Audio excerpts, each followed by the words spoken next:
Cette semaine pour le Point Éco, je vais vous faire découvrir le métier de Sylvie. Elle possède un atelier de reliure et de restauration de livres.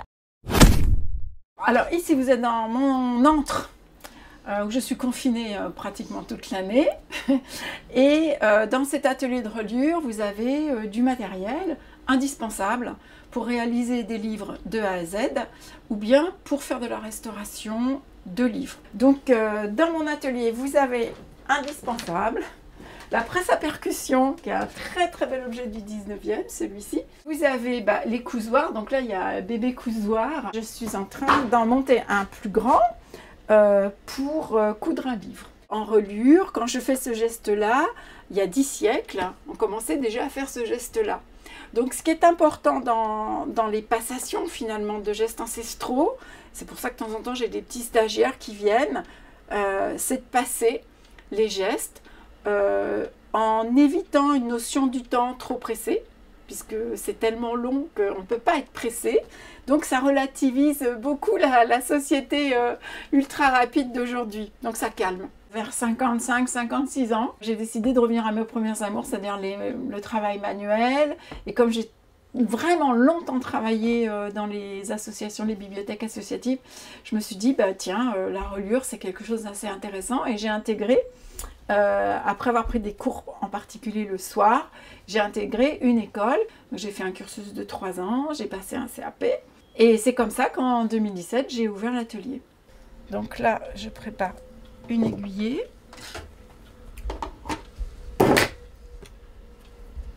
Je passe ma ficelle, je vais dans le grec.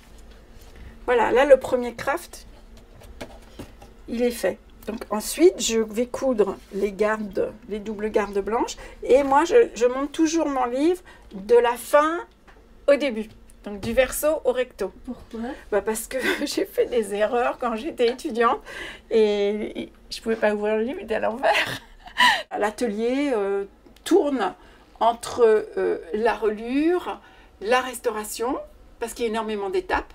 Donc on ne peut pas faire un livre de A à Z en une seule journée, ça prend plusieurs semaines. Et entre-temps, il faut que ça tourne, donc je travaille toujours sur 2 ou 3 projets en même temps. En restauration, les étapes, elles sont très particulières parce qu'on part d'un livre qui existe déjà. Donc voilà, celui-ci, le petit Paul et Virginie, il est abîmé.